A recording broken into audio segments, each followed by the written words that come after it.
دیکھیں، اعوذ باللہ من الشیطان الرجیم، بسم اللہ الرحمن الرحیم۔ یکاد البرق یخطف ابصارهم كلما اضاء لهم مشوا فیہ واذا اظلم قاموا ولو شاء اللہ لذهب بسمعهم وابصارهم ان اللہ علی کل شیء قدیر۔ پچھلی آیت کے اندر منافقین کی تشبیہ دی کہ منافقوں کی مثال اس شخص کی طرح ہے کہ جو بارش میں چلتا ہے اور اندھیرا ہوتا ہے، اور جب بجلی چمکتی ہے تو وہ چلنے لگتا ہے، روشنی ہوتی ہے تو وہ چلنے لگتا ہے، جب روشنی ختم ہو جاتی ہے تو پھر رک جاتا ہے، اور اپنے کانوں کے اندر انگلیاں ڈال دیتا ہے کہ کہیں بجلی کی کڑک کی آوازوں سے وہ مر نہ جائے۔ تو کہہ رہے یہی مثال منافقوں کی بھی ہے کہ بارش کی مثال قرآن کا نزول یہ بارش کی طرح ہے، اور اس کے اندر جو گرج ہے تو وہ دلائل ہیں اور ان کے لیے تخویف ہے، اور جو بجلی کی کڑک ہے تو وہ ان کے لیے وعید وغیرہ ہے۔ اور ان دلائل کو نہ سننے کے لیے یہ لوگ اپنے کانوں کے اندر انگلیاں ڈال دیتے ہیں، کیونکہ ان کے لیے اپنے دین کو چھوڑ کر اسلام کو قبول کرنا موت کے برابر تھا۔ اب یہاں پر اسی مثال کی تتمہ بیان کر رہے ہیں، یہ بھی اس کا تعلق بھی اسی مثال کے ساتھ ہے۔ یکاد البرق یخطف ابصارہم، قریب ہے کہ وہ بجلی اچک لے ان کی آنکھوں کو، کلما اضاء لہم مشوا فیہ، جب بھی ان کے لیے روشنی ہوتی ہے تو اس میں چلنے لگتے ہیں، وَإِذَا أَظْلَمَ عَلَيْهِمْ قَامُوا، اور جب اندھیرا ہوتا ہے تو پھر یہ کھڑے ہو جاتے ہیں۔ وَلَوْ شَاءَ اللَّهُ لَذَهَبَ بِسَمْعِهِمْ وَأَبْصَارِهِمْ، اگر چاہے اللہ تعالیٰ تو لے جائے اللہ تعالیٰ ان کے سماعت کو اور ان کے دیکھنے کو، ان اللہ علی کل شیء قدیر، بے شک اللہ تعالیٰ ہر ایک چیز کے اوپر قادر ہے۔ تو یکاد البرق کو یکاد یقرب، یہاں پر یکادو کا معنی بیان کر دیا، غرض صاحب جلالین کی یہاں پر معنی کو بیان کرنا ہے۔ البرق یخطف ابصارہم،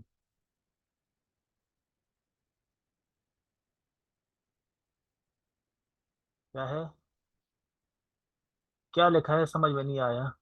سبق دیکھنے پہلے۔ یخطف ابصارہم، کہ اچک لے ان کی آنکھوں کو، یاخذ بسرعۃ، یہاں پر یخطف ابصارہم کا معنی بیان کر دیا کہ قریب ہے کہ وہ بجلی سرعہ یعنی کہ جلدی سے ان کی بینائی کو لے لے۔ کلما اضاء لہم مشوا فیہ، جب بھی روشنی ہوتی ہے تو یہ اس کے اندر چلنے لگتے ہیں۔ فیہ اے فی ضوئہ، غرض شارح کی یہاں پر یہ بتانا ہے کہ یہاں پر مضاف محذوف ہے، فی ضوئہ یعنی اس بجلی کی چمک کے اندر یہ لوگ چلنے لگتے ہیں، اس بجلی کی ہی ضمیر فیہ کے اندر ضمیر راجع ہے برق کی طرف، ضمیر کس کی طرف، برق کی طرف راجع ہے، اور ضو یہاں پر مضاف محذوف ہے، اس بجلی کی روشنی میں، بجلی کی روشنی میں جب بھی بجلی چمکتی ہے تو یہ اس بجلی کی روشنی کے اندر چلنے لگتے ہیں۔ وَإِذَا أَظْلَمَ عَلَيْهِمْ، اور جب اندھیرا ہوتا ہے ان کے اوپر، قاموا، تو یہ لوگ کھڑے ہو جاتے ہیں، یعنی وقفوا، ٹھہر جاتے ہیں۔ یہاں پر قاموا کا معنی بیان کر دیا کہ یہ لوگ ٹھہر جاتے ہیں۔ تو یہ منافقین کا حال بیان کر دیا، ہو جاتی بات۔ تمثیل، یہاں پر غرض صاحب جلالین کی غرض ان آیتوں کا مقصد بیان کرنا ہے کہ پچھلی آیت اور یہ آیت ان کا مقصد کیا ہے۔ تو تمثیل، اس آیتوں کا مقصد کیا ہے، مثال کو بیان کرنا ہے، لِإِزْعَاجِ مَا فِي الْقُرْآنِ مِنَ الْحُجَجِ قُلُوبَهُمْ، کہ قرآن کے دلائل کی وجہ سے ان کے دل کانپ اٹھتے ہیں، لِإِزْعَاجِ، دل کانپ اٹھتے ہیں، ما فی القرآن من الحجج، ان دلائل کی وجہ سے جو قرآن کے اندر ہیں، قلوبہم، ان کے دل، یعنی کہ ان کے دل ان دلائل کی وجہ سے جو قرآن کے اندر توحید کے اوپر، آخرت کے اوپر جو دلائل قائم کیے گئے ہیں، بعد الموت کے اوپر جو دلائل قائم کیے گئے ہیں، تو ان دلائل کی وجہ سے ان کے دل کانپ اٹھتے ہیں۔ وَتَصْدِيقَهُمْ لِمَا سَمِعُوا فِيهِ مِمَّا يُحِبُّونَ، اور قرآن تمثیل بیان کرتا ہے ان کی تصدیق کی، لما سمعوا فیہ، اس چیز کو کہ جس کو یہ لوگ سنتے ہیں، مما یحبون، وہ چیز جس کو پسند کرتے ہیں، کہ قرآن کی کچھ آیتوں کو، کچھ احکامات کو پھر پسند بھی کرتے تھے یہ منافقین، کہ جب فتح ہوتا تھا اور جب مسلمانوں کو مال غنیمت ملتا تھا اور پھر قرآن حکم دیتا تھا کہ مال غنیمت کو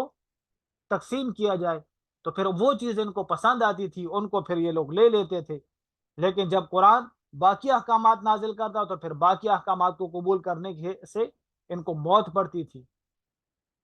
وَوُقُوفَهُمْ عَمَّا يَكْرَهُ، اور قرآن مثال بیان کرتا ہے کس چیز کی؟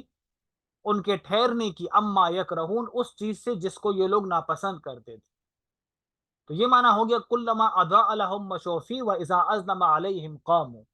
جب روشنی ہوتی تو چلنے لگتے، جب اندھیرا ہوتا تو ٹھہر جاتے۔ تو کیا مطلب؟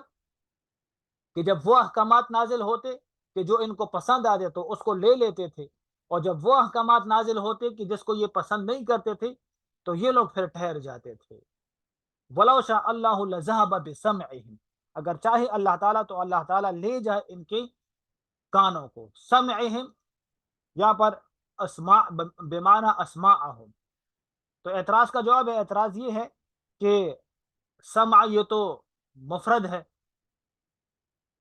اور ان سب کا کوئی ایک کان تو نہیں ہوتا تھا، بلکہ ہر ایک انسان کے دو کان ہوتے تھے، دو کان ہوتے ہیں۔ تو جمع کے لیے مفرد کو لے کر آئے، تو جواب اس کا یہ ہے کہ بمعنی اسماءہم، یہاں پر سما سے مراد جنس مراد، اور جنس کا اطلاق قلیل و کثیر سب کے اوپر ہوتا ہے۔ وَأَبْصَارِهِمْ الظَّاهِرَةَ كَمَا ذَهَبَ بِالْبَاطِنِ،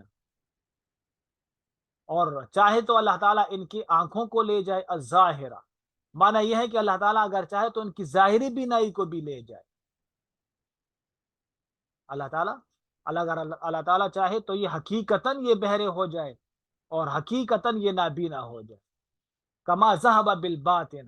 یہ اعتراض کا جواب ہے، اعتراض یہ ہے کہ اچھا اس نفاق کی وجہ سے تو ان کی سزا یہ ہونی چاہیے کہ صرف ان کی ظاہری بینائی اور ظاہری سماعت ہی ختم ہو جائے، اور جو باطنی سماعت اور باطنی بینائی ہے وہ، تو جواب یہ کما ذہب بالباطن، کہ وہ تو پہلے ہی ختم ہو گئی۔ باطنی بینائی اور باطنی سماعت تو ان کی پہلے سے ختم ہے، اب اگر اللہ تعالیٰ چاہے تو ان کی اس نفاق کی وجہ سے ان کی ظاہری بینائی کو بھی ختم کر سکتا ہے۔ ان اللہ علی کل شیء قدیر، بے شک اللہ تعالیٰ ہر ایک چیز کے اوپر قادر ہے۔ شاءہ اعتراض کا جواب ہے، اعتراض یہ ہے کہ ان اللہ علی کل شیء، اللہ تعالیٰ ہر ایک چیز کے اوپر قادر ہے، اور شے بمعنی موجودن کے ہوتا ہے۔ شے کے معنی کیا ہے؟ موجود، جو بھی چیز موجود ہے تو اللہ تعالیٰ اس کے اوپر قادر ہے۔ تو اب جو بھی چیز موجود ہے اللہ اس کے اوپر قادر ہے، تو موجود تو اللہ تعالیٰ کی ذات بھی ہے، موجود تو اللہ تعالیٰ کی ذات بھی ہے، اللہ تعالیٰ کی صفات بھی ہیں۔ تو اللہ تعالیٰ کا اپنی ذات و صفات پر قادر ہونے کا مطلب یہ ہے کہ اللہ تعالیٰ کی ذات و صفات معدوم ہو سکتی ہیں، مزہ کئی بات، ان پر بھی عدم آ سکتا ہے جو کہ باطل ہے۔ تو جواب کیا ہے کہ شیء بمعنی شاء کے، شیء بمعنی شاء مشیت کے، یہاں پر شے بمعنی موجودن کے نہیں ہے، بلکہ شے بمعنی مشیت اور ارادے کے ہے۔ اللہ تعالیٰ ہر چیز پر قادر ہے، یعنی جس چیز کا ارادہ کرے تو اللہ تعالیٰ اس پر قادر ہے۔ اللہ تعالیٰ جو چاہے تو وہ کر سکتا ہے، اللہ تعالیٰ اس چیز کے اوپر قادر ہے۔ سمجھ آ رہی ہے بات کی جا رہی ہے؟ وَمِنْهُ إِذْهَابُ مَا ذُكِرَ، یہ ماقبل کے ساتھ ربط قائم کر دیا کہ اللہ تعالیٰ ہر ایک چیز کے اوپر قادر ہے،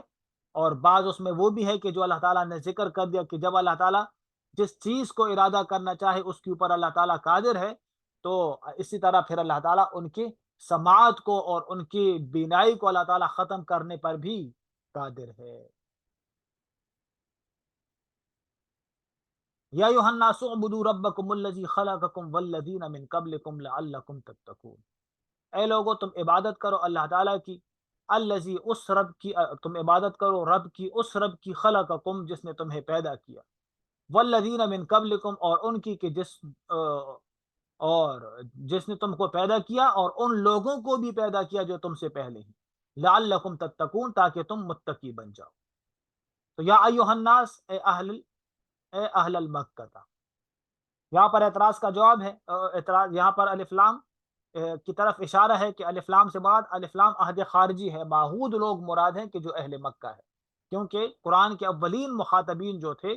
تو وہ اہل مکہ تھے، کیونکہ قرآن مکہ میں اتارا گیا، اس وقت اولین مخاطب وہی مکہ والے تھے۔ تو یا ایھا الناس،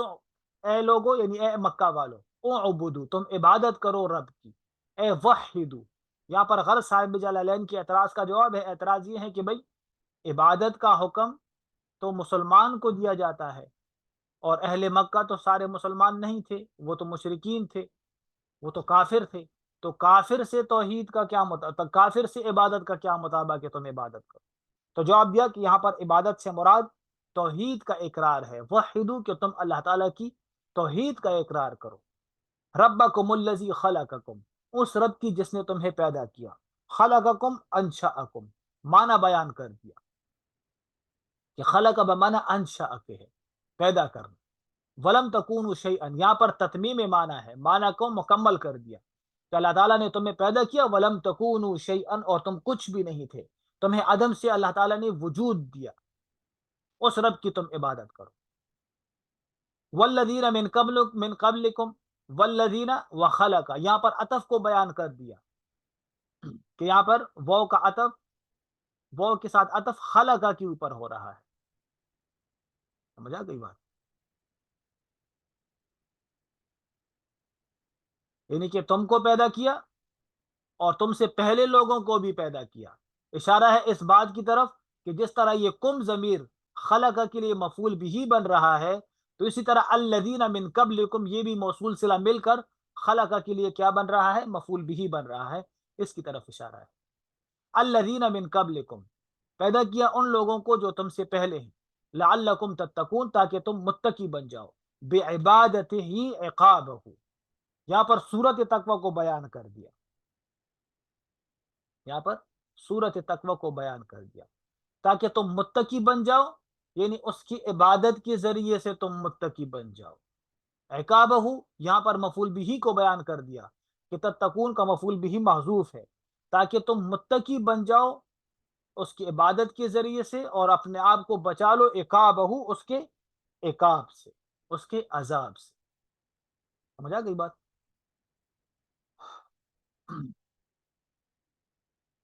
وَلَعَلَّ فِي الْأَصْلِ لِلتَّرَجِّي وفی کلامہ تعالی للتحقیق، یہ اعتراض کا جواب ہے۔ اعتراض یہ تھا کہ لعل تو تم لوگوں نے پڑھا ہے کہ ترجی امید کے لیے آتا ہے، لعل امید کے لیے آتا ہے کہ کسی چیز کے بارے میں امید ظاہر کرنا کہ ہو سکتا ہے کہ یہ کام ہو جائے، اور امید انسان کے عدم علم کے اوپر دلالت کرتا ہے کہ اس کو پتہ نہیں ہے، اس لیے تو امیدیں باندھ رہا ہے۔ امیدوں کا پل وہی باندھتا ہے جس کو علم نہیں ہوتا، جس کو علم ہوتا ہے وہ پھر امیدوں کے پل نہیں باندھتا، مزہ گئی بات؟ تو ترجی کس کے اوپر دلالت کرتا ہے؟ عدم علم پر دلالت کرتا ہے، اور اللہ تعالیٰ کی ذات تو علیم ہے، وہ تو ہر ایک چیز کو جانتا ہے، جو ہو گیا وہ بھی اور جو ہونے والا ہے وہ بھی اللہ تعالیٰ جانتا ہے۔ تو جواب دیا کہ لعل فی الاصل للترجی کی، یہ والی بات ٹھیک ہے کہ لعل ترجی اور امید کے لیے آتا ہے، لیکن وفی کلامہ تعالی للتحقیق، لیکن اللہ تعالیٰ کی کلام میں جب لعل استعمال ہو تو پھر وہاں پر اس کا معنی ترجی نہیں ہوتا، تحقیق ہوتا ہے۔ تو یہاں پر کیا معنی ہوگا کہ تم اللہ تعالیٰ کی عبادت کرو، اس رب کی عبادت کرو جس نے تم کو پیدا کیا، تم سے پہلوں کو پیدا کیا، لعلکم تتقون تاکہ تم متقی بن جاؤ، کہ اگر تم اس رب کی عبادت کرو گے تو اس رب کی عبادت کا لازمی نتیجہ یہی ہوگا کہ تم متقی بن جاؤ، سمجھا گئی بات؟ یا دوسرا جواب یہ ہے کہ ٹھیک ہے یہ والی بات کہ اللہ ترجیح کے لیے آتا ہے، لیکن یہاں پر بھی ترجیح کے معنی میں ہے، لیکن وہ ترجیح بنسبت بندوں کے ہے، نہ کہ بنسبت اللہ تعالیٰ کے ہے، سمجھا گئی بات؟ کہ تم اللہ تعالیٰ کی عبادت کرو اور تم یہ امید رکھو کہ تم متقی بن جاؤ گے، تم یہ امید رکھو کہ تم متقی بن جاؤ گے، سمجھا گئی بات؟ یہ معنی ہوگا الذی جعل لکم الارض فراشا، پہلے توحید کا بیان کر دیا، اب یہاں پر دلائل توحید کو بیان کیا جا رہا ہے۔ الذی جعل لکم الارض فراشا، وہ ذات کہ جس نے پیدا کیا تم لوگوں کے لیے زمین کو بچھونا، والسماء بناء اور آسمان کو چھت، وانزل من السماء ماء، اور نازل کیا آسمان سے پانی کو، فاخرج به من الثمرات رزقا لكم، پھر نکالا اس پانی کے ذریعے سے تم لوگوں کے لیے پھل، رزقن بطور رزق کے، لعلکم تم لوگوں کے لیے، فلا تجعلوا للہ اندادا، پس نہ بناؤ تم اللہ تعالیٰ کے ساتھ کسی کو شریک، وانتم تعلمون حالانکہ تم جانتے ہو۔ تو الذی جعل لکم، اے خلق، معنی بیان کر دیا یہاں پر کہ جعل بمعنی خلق کے ہے، لکم الارض فراشا، وہ ذات کی جس نے تم لوگوں کے لیے زمین کو بنایا بچھونا، حال، اس میں اشارہ کیا اس بات کی طرف کہ فراشن یہ حال بن رہا ہے کس سے؟ ارض سے، بنایا اللہ تعالیٰ نے تم لوگوں کے لیے زمین کو اس حال میں کہ وہ زمین بچھونا ہے، بساتن، معنی بیان کر دیا فراشن کا، کہ فراشن کا معنی کیا ہے، یفترشو، کہ اس کے اوپر، یفترشو کا مطلب کہ یہ وجہ تسمیہ بیان کر رہے ہیں کہ اس کے اوپر بچھونا، بچھویا جا سکتا ہے، یا کیا معنی کیا جائے گا مجہول کے ساتھ، پتہ نہیں، اب ذہن سے وہ معنی نکل گیا، کہ اس کے اوپر آرام کیا جا سکتا ہے، یہ معنی لے لیں، ٹھیک ہے۔ لا غایت فی الصلابۃ واللیونۃ فلا یمکن الاستقرار علیہا، اس کے اندر اتنی سختی بھی نہیں ہے اور اتنی نرمی بھی نہیں ہے کہ اس کے اوپر استقرار ممکن نہ ہو۔ یہ تتمیم معنی ہے کس کا؟ فراشن، یعنی بساتن کا، کہ اللہ تعالیٰ نے تم لوگوں کے لیے زمین کو بچھونا بنایا ہے، اس کے اندر اتنی سختی بھی نہیں ہے اور اتنی نرمی بھی نہیں ہے کہ اس کے اوپر استقرار نہ کیا جا سکے۔ بہت زیادہ سخت زمین ہو بالکل لوہی کی طرح تو اس کے اوپر بھی آرام مشکل ہے، اور بہت زیادہ نرم ہو تو اس کے اوپر بھی آرام مشکل ہے۔ والسماء بناء، اور بنایا آسمان کو بناء، چھت، سقفن، معنی بیان کر دیا کہ بنا بمعنی سقف کے ہے۔ وانزل من السماء ماء، اور نازل کیا آسمان سے پانی کو، فاخرج به من الثمرات، اور نکالا اس پانی کے ذریعے سے من الثمرات پھل، من انواع الثمرات، یہاں پر اشارہ کر دیا کہ من یہاں پر کس کے لیے ہے؟ تنویع کے لیے، سمجھا کہ من تبعیض کے لیے نہیں ہے کہ اللہ تعالیٰ نے کچھ پھل تم لوگوں کے لیے نکالے، یہ معنی نہیں ہے، تنویع کے لیے ہے کہ اللہ تعالیٰ نے تم لوگوں کے لیے طرح طرح کی پھل نکالے ہیں زمین سے، سمجھ آ گئی بات؟ تو انواع بمانا، انواع کے ساتھ اشارہ کیا کس کی طرف؟ من کے لیے، من کی طرف، یہاں پر من بیانیہ ہے، اور مقصد کیا ہے من کا؟ پھلوں کی اقسام کی طرف اشارہ کرنا، من تبعیضیہ نہیں ہے۔ تو کیا معنی کیا جائے گا کہ اللہ تعالیٰ نے تم لوگوں کے لیے اس پانی کے ذریعے سے طرح طرح کے پھل نکالے، رزقاً، بطور رزق کے، یہ مفعول لہو ہے، اچھا، رزقاً کیا بنے گا؟ مفعول لہو بنے گا، رزقاً لکم، رزق ہے تم لوگوں کے لیے، فلا تجعلوا للہ اندادا، پس نہ بناؤ تم اللہ تعالیٰ کے ساتھ کسی کو شریک، شرکاء، معنی بیان کر دیا کس کے ساتھ؟ معروف معنی کے ساتھ، کہ اندادن بمعنی کس کے ہے؟ شرکاء کے، کیونکہ نت کس کو کہتے ہیں؟ مساوی کو کہتے ہیں۔ فی العبادت، یہاں پر محل شرکت کو بیان کر دیا، یا محل شرک کو بیان کر دیا کہ تم نہ بناؤ اللہ تعالیٰ کے ساتھ کسی کو شریک، فی العبادت، عبادت کے اندر، وانتم تعلمون حالانکہ تم جانتے ہو، انہ الخالق، یہاں پر تعلمون کے لیے مفعول بھی کو بیان کر دیا کہ تعلمون کا مفعول بھی یہ محذوف ہے، وانتم تعلمون انہ الخالق، حالانکہ تمہیں پتہ بھی ہے کہ اللہ تعالیٰ خالق ہے، پھر بھی تم اللہ تعالیٰ کے علاوہ کسی اور کو معبود بناتے ہو۔ ولا تخلقون، تمہیں پتہ ہے کہ اللہ تعالیٰ خالق ہے اور تم لوگ خالق نہیں ہو۔ ولا یکون الہا الا من یخلق، یہاں پر تتمیم معنی کو بیان کر دی کہ تم جانتی بھی ہو کہ خالق اللہ تعالیٰ ہے، تم خالق نہیں ہو، اور الہ وہی ہو سکتا ہے کہ جو خالق ہوتا ہے۔ تو جب پتہ ہے تمہیں کہ اللہ تعالیٰ خالق ہے، کیونکہ مشرک بھی اللہ تعالیٰ کو خالق ہی سمجھتے تھے، مشرکین مکہ خالق اللہ تعالیٰ ہی کو سمجھتے تھے، سمجھ آ گئی بات کہ بھائی یہ زمین آسمان اللہ ہی نے پیدا کیا، لیکن بس یہ کہ لاکھ منات بھی اللہ تعالیٰ کے ساتھ شریک ہیں، یہ بھی اللہ تعالیٰ کے کام کرتے ہیں، ان سے بھی مانگا جا سکتا ہے، بس ان کا یہ عقیدہ تھا۔ لیکن وہ اللہ کی ذات کو بھی مانتے تھے، اللہ کی صفات کو بھی مانتے تھے، اللہ کو خالق بھی مانتے تھے، ایتھیس کی طرح نہیں ہوتے تھے، دہریوں کی طرح نہیں ہوتے تھے جس طرح کہ آج کل کے دہریے، سمجھ گئے؟ تو وانتم تعلمون، حالانکہ تمہیں پتہ بھی ہے کہ انہ الخالق، اللہ تعالیٰ خالق ہے اور تم لوگ خالق نہیں ہو، اور یہ بھی تمہیں پتہ ہے کہ ولا یکون الہا الا من یخلق، کہ الہ تو وہی ہو سکتا ہے کہ جو خالق ہو. بجا گئی بات. چلے یہاں پر بس کرتے ہیں، باقی انشاءاللہ پھر کل پڑھتے ہیں. ٹھیک ہے، چلو السلام علیکم.